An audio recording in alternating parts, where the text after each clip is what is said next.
question to the sales side regarding the technical analysis. Could you turn on that slide?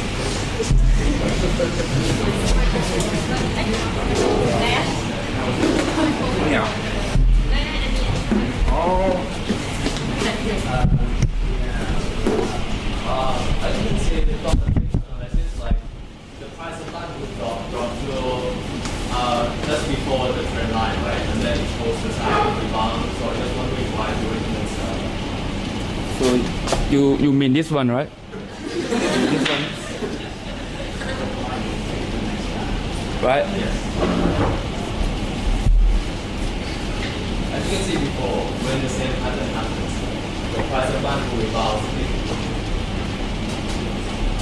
So it not yet touched the supporting line. You should see it a little bit closer.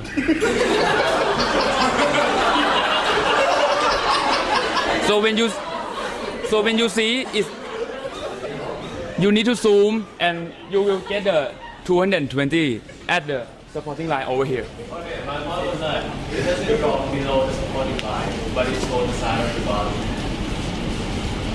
So as you can see, it's not rebounding yet, right? So you cannot predict that it will rebound or not.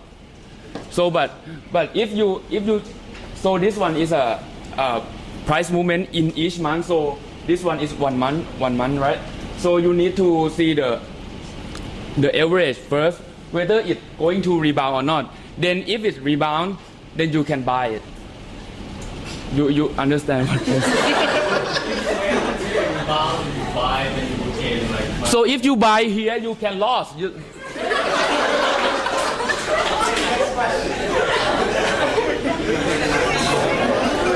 I would like to ask the sell side a question about the coal that will be used in the energy production in the future and as a part of the whole energy production. Can you show me that slide just for a second? If I understood the slide correctly, the coal will actually drop by 4 percentage points over 30 years. From 40% to 36%.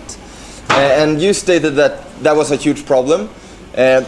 First of all, it's a rather small number, isn't it? And secondly, it's a drop in percentage point when the whole part is actually growing quite rapidly, isn't it? So how is it a problem for the company? From our analysis, since the size of the pie of coal is shrinking and natural gas is, you can see the trend that natural gas is on the verge of replacing coal in the near future. If you project the graph further, and from that we understand that it's still on the rise, but at a much slower pace. However, when we look at this, we see that our current customers who buy coal might who has been our customers for the past in the historical period, they might shift to natural gas, and that will impact our revenue and income, and it might be harder for us to locate the new clients who will buy coal from us in the future. I want to ask the buy team, why do you recommend a buy since the BGI index is in a downward trend?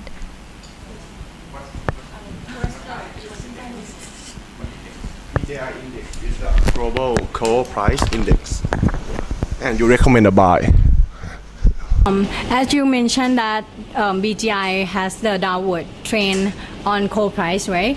But what we have found is based on Moody, they just claim that coal price gonna move from negative term and go back to the more stable stage. And right now, coal price is at the bottom of the it's like the lowest price right now compared to historical and like the cycle of it. We have passed like the hyper cycle of coal in the last few years already, and after this we're gonna have like more stable coal price. Can I add on? To clarify a little bit, first, our company have a policy of reducing a cost of production, which will have a benefit in the long run in terms of selling outside to the customer. Thank you. For the sales side, how do you account Hong Sa lawsuit into your valuation? Oh, actually, in the valuation model, we didn't account for the Hong Sa damages into the numbers. If we did, it will be much lower than this for the appropriate price. However, we account the uncertainty and the risk that the management themselves actually announced that they will not prepare any provision fund at all for the damages because they are very sure that they will win, and that we think that this is a very high risk that the management is doing. So actually, for the sell side again, sorry we'll keep attacking you. So Thailand is very dependent on gas for their production of electricity at the moment, and the Thai government has a incentive to change that proportion, taking away some of the gas and replacing it with coal. And judging by the profitability of, is it Hong Sa electricity plant, don't you see a huge potential here for Banpu to increase revenues and profitability in the electricity production side within Thailand?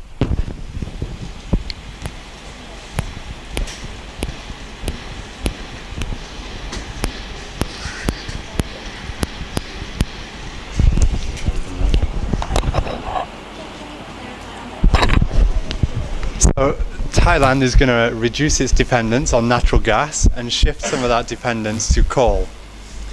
So they're going to need to they're going to have to build some more coal electricity production plants. So don't you see this as a big opportunity for Banpu to capture?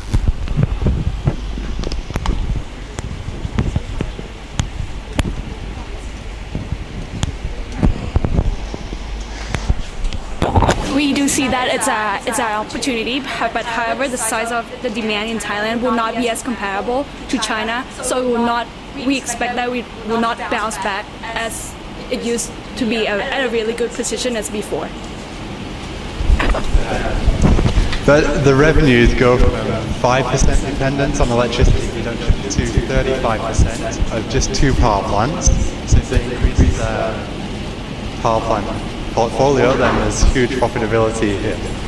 Can you please repeat that again? So they're going to go from 5% dependence on electricity production or something to Sure. 35%, going from just two power plants. Yeah, is that correct? So if they have an opportunity to open, say, another 2, then their share could go to 50%. So don't you see there's a big opportunity? You mean you're talking about the power plant in Hong Sa, right? So you're the increase. You mean like the proportion of power electricity generation in the whole Banpu portfolio, right? That it will be increased. We think that the plan is in a very long future, and when we conducted evaluation and our analysis, there is a high downside risk that Banpu will not. It's not very clear that Banpu will be able to achieve this goal pretty confidently. So we were not very confident with Banpu's capability on this strategy. Thank you. I have a question to the buy team. Banpu seems to be very dependent on the prices of the coal, and there are plans to substantially reduce the dependence on coal by moving to electrical power plants. Are there other sustainable strategic moves by Banpu to lessen the dependence on coal as well, to make it more sustainable in the future? And then, may I add, you also talked about Banpu is a green company, and will like move into more alternative fuel thing to sustain the company. Okay. For Banpu position, right now they 95% is come from coal mining and 5% is come from power plant. However, after Hong Sa project first operation in 2015, this the power plant business gonna be have more like 30% of revenue, and right now currently Banpu have already acquired like the renewable energy like wind energy in Prachuap Khiri Khan. As you can see in 56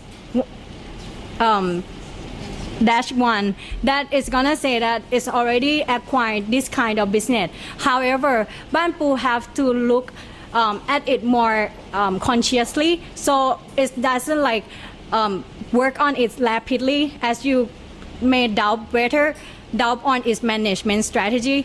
However, it's right now in the current stage of studying the possibility of the project.